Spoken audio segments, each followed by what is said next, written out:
Welcome back on my channel JKSSB civil engineering. तो आज जो हम टॉपिक पढ़ने जा रहे हैं वो प्रॉपर्टी सॉइल की कुछ प्रॉपर्टीज़ जो है हम फिर से डिस्कस करना स्टार्ट करने जा रहे हैं। तो सबसे पहले जो आज हम प्रॉपर्टी बनने जा रहे हैं उसका नाम है डिग्री ऑफ सैचुरेशन। तो डिग्री ऑफ सैचुरेशन किसे कहते हैं? डिग्री ऑफ सैचुरेशन जो है वो ऐसे डिनोट किया जाता है। तो डिग्री ऑफ सैचुरेशन मतलब जो वॉइड्स प्रेजेंट होते हैं ना सॉइल मास के अंदर, उसमें कितना वॉल्यूम है वाटर का। वॉल्यूम ऑफ वॉइड्स का जो वॉल्यूम होता है उसमें कितना वॉल्यूम वाटर का प्रेजेंट है। तो वॉल्यूम ऑफ वॉइड में कितना वॉल्यूम ऑफ वाटर प्रेजेंट है उसी को कहते हैं डिग्री ऑफ सैचुरेशन। तो इसको अगर डिनोट करें तो वॉल्यूम ऑफ वाइड मतलब वी छोटा सा वी नीचे सबस्क्रिप्ट में, उसी तरह से वी और डब्ल्यू छोटा सा नीचे सबस्क्रिप्ट में। तो आगे जो डिग्री ऑफ सैचुरेशन है वो कहाँ से कहाँ तक हो सकता है। अब क्या डिग्री ऑफ सैचुरेशन 0 हो सकता है? हाँ हो सकता है। कब? ड्राई कंडीशन में। क्यों? इसलिए क्योंकि वॉल्यूम ऑफ वाटर उस वक्त क्या होगा, ड्राई कंडीशन में 0 होगा। तो 0 बाई कुछ वैल्यू होगी तो 0 ही कहलाती, इसलिए डिग्री ऑफ सैचुरेशन जो है 0 होगी। क्या डिग्री ऑफ सैचुरेशन 1 हो सकती है? हाँ हो सकती है। कब? फुल्ली सैचुरेशन मतलब कि वॉल्यूम ऑफ वाटर और वॉल्यूम ऑफ वाइड बराबर होंगे तो तब हो सकता है, मतलब कि पूरा का पूरा वाइड जो है वाटर से भरा हुआ है, तब भी हो सकता है। क्या ग्रेटर देन हो सकता है? वॉल्यूम ऑफ वाटर जो है वो वाइड से भी ज़्यादा, ऐसा नहीं कि जितना वॉल्यूम है भाई उतना ही में रहेगा ना वाटर का वॉल्यूम, उससे ज़्यादा कहाँ रहेगा। तो मतलब एक हमारे पास कैपेसिटी ही है उतनी, तो उतना ही रहेगा, उससे ज़्यादा कहाँ जाएगा। कैपेसिटी से तो ज़्यादा कोई चीज़ रहता तो नहीं है, तो हम ये नॉट पॉसिबल है। तो हम ये कह सकते हैं कि एस की वैल्यू जो है ग्रेटर देन इक्वल टू 0 है but less than equal to 1 है। तो ये आपको याद रखना पड़ेगा। उसके बाद ये आप देख सकते हैं एक ग्राफ जैसा है। तो ग्राफ में क्या हुआ है, ये एक्स एक्सिस है, आप देख सकते हैं ये वाला एक्स एक्सिस है, तो ये वाला वाई एक्सिस है। तो एक्स ये जो वाई एक्सिस है इस पर मैंने डिग्री ऑफ सैचुरेशन की वैल्यू लिखी, यहाँ 0 लिखी, 0.25 लिखा, 0.5 लिखा, 0.75 और 1 तक। अच्छा, अगर 0.0 से 0.25 के बीच में उसकी वैल्यू आई, कहीं पर न्यूमेरिकल वैल्यू आई, तो हम कह सकते हैं डिग्री ऑफ सैचुरेशन है। अगर वहाँ पर आई तो हम कह सकते हैं वो ह्यूमिड है।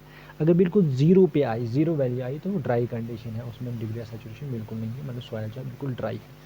अगर उसकी वैल्यू जो है 0.25 से 50 के बीच में आई तो हम कह सकते हैं कि जो सॉइल है वो डैम्प्ड है।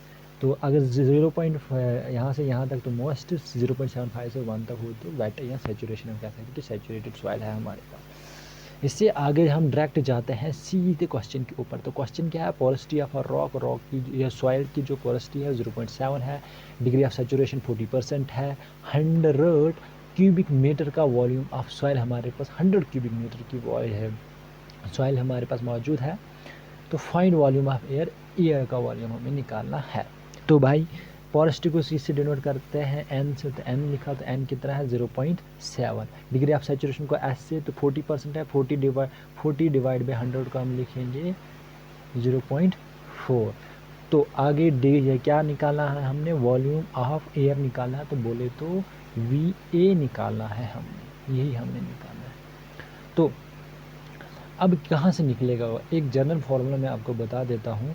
आपको ये जनरल फार्मूला तो पता होगा कि v is equal to v a plus v डब्ल्यू। क्या होता है, वॉल्यूम ऑफ वाइड जो है volume of air plus volume of water के बराबर होता है। तो ये जो है ये वाला हमने वॉल्यूम ऑफ एयर हमने निकालना है, ये वाला और ये वाला हमारे पास अगर गिवन हो तभी ये वाला निकलेगा। तो ये और ये कहाँ से निकलेंगे भाई, ये वाले और ये वाले कहाँ से निकलेंगे, इस पोरोसिटी वाले फार्मूला से और डिग्री ऑफ सैचुरेशन के फार्मूला से निकलेंगे। कौन से? एक निकलेगा वॉल्यूम ऑफ वाइड और एक निकलेगा वॉल्यूम ऑफ वाटर। तो चलते हैं आगे, हम आपको दिखाएंगे। तो देखो एस क्या होता है, एस होता है डिग्री ऑफ सैचुरेशन। तो उसका फार्मूला क्या है, डिग्री ऑफ सैचुरेशन अभी हमने पढ़ा था वॉल्यूम ऑफ वाटर या वाइड्स में कितना वॉल्यूम ऑफ वाटर है। तो डिग्री ऑफ सैचुरेशन जो है ये फार्मूला है।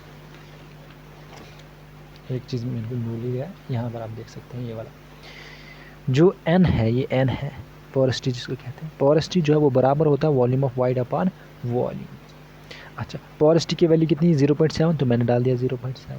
अच्छा, टोटल वॉल्यूम कितना, देखो ऊपर जो है सैंपल दिया है सॉइल का, उसका जो वॉल्यूम वो 100 है, तो यहाँ पर भी 100 ही डाल देता हूँ, तो वॉल्यूम ऑफ वाइड्स निकल जाएगा ना। तो वॉल्यूम ऑफ वाइड कैसे निकलेगा, इसको इसकी से मल्टीप्लाई करके, तो 70 क्यूबिक मीटर, मतलब 70 क्यूबिक मीटर जो है वॉल्यूम ऑफ वाइड है उस सॉइल मास के अंदर। इसका मतलब है कि 30% सॉलिड उसमें मौजूद है। अच्छा, तो आगे जो है मैं आपको बता देता हूँ।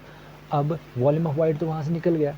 अब देखिए यहाँ पर डिग्री ऑफ सेचुरेशन भी दिया है 40, तो मैंने डाल दिया 0.4। अच्छा, वॉल्यूम ऑफ वाइट 70, तो 70 डाल दिया, तो वॉल्यूम ऑफ वाटर भी निकल जाएगा। वॉल्यूम ऑफ वाटर कितना निकला, 28%।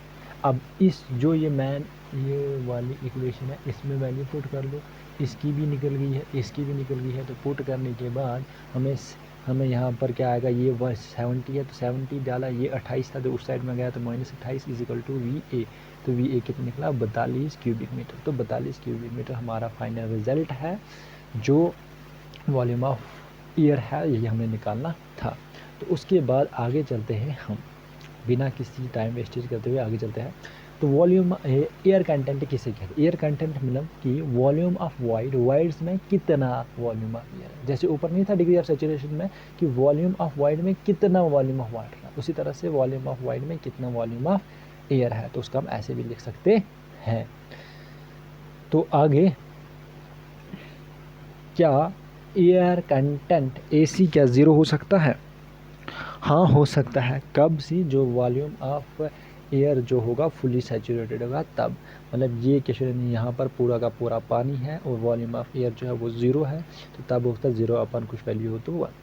अब क्या वॉल्यूम AC जो है एयर कंटेंट 1 हो सकता है, हाँ ऊपर की वैल्यू और नीचे की वैल्यू जब बराबर होती है तब 1 होता है। तो volume of air volume of wide के बराबर हो सकता है। तो इसकी भी वैल्यू वैसी ही सेम, डिग्री ऑफ सैचुरेशन मतलब कि डिग्री ऑफ सैचुरेशन जो है 0 से 1 के बीच में उसकी वैल्यू रहती है, 0 के बराबर भी रहती है और 1 के बराबर भी रह सकती है। तो ये वो सेम ही निकला, जैसे ऊपर है वैसा ही है, इसका भी है। आगे चलते हैं, एक रिलेशन है जो आपको थोड़ा सा पता होना चाहिए।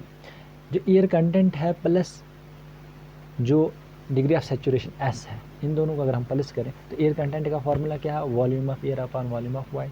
सैचुरेशन क्या है, volume of water upon volume of wides. तो इन ये दो कॉमन है तो मैंने कॉमन पकड़ा।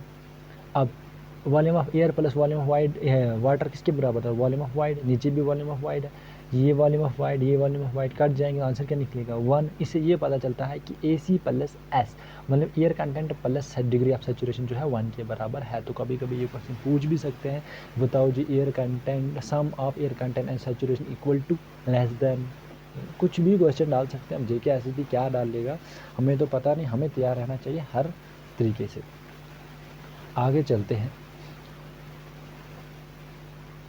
अच्छा, अब परसेंटेज एयर कंटेंट वाइड क्या होता है, परसेंटेज एयर वाइड जो है ईटा सबस्क्रिप्ट A इससे डिनोट किया जाता है। तो ये क्या होता है, वॉल्यूम ऑफ सॉइल। अभी तक क्या पकड़ रहे थे, वॉल्यूम ऑफ वाइड पकड़ रहे थे, यहाँ पर वॉल्यूम ऑफ सॉइल में कितना वॉल्यूम ऑफ एयर है, तो इतना ही डिफरेंस है एयर कंटेंट इसमें। वहाँ पर वॉल्यूम ऑफ वाइड पकड़ते थे नीचे और यहाँ पर वॉल्यूम ऑफ सॉइल पूरा सॉइल पकड़े, तो V पकड़ेंगे यहाँ पर। अच्छा, ऊपर भी A ही रहेगा। तो क्या परसेंटेज एयर वाइड जो है 0 हो सकता है, हाँ फुली सैचुरेटेड कंडीशन में रह सकता है। क्या वॉल्यूम ऑफ एयर और वॉल्यूम यह बराबर हो सकते हैं, ऐसा नहीं हो सकता। मतलब किसी भी पूरे बॉडी का एक कॉन्स्टिट्यूएंट उसके बराबर वॉल्यूम के बराबर नहीं हो सकता, ऐसा नहीं है। तो हम ये कह सकते हैं कि परसेंटेज एयर कंटेंट जो है इक्वल टू ग्रेटर देन जो है 0 हो सकता है बट लेस देन 1 होगा। अब एक और रिलेशन, भाई रिलेशंस आते हैं, पता होना चाहिए। क्या है कि percentage air content eta A जो है उसके फार्मूला क्या होता है, VA अपॉन V। अगर उसको मल्टीप्लाई हम करें, ऊपर भी V के साथ नीचे भी V के साथ, तो क्या होगा,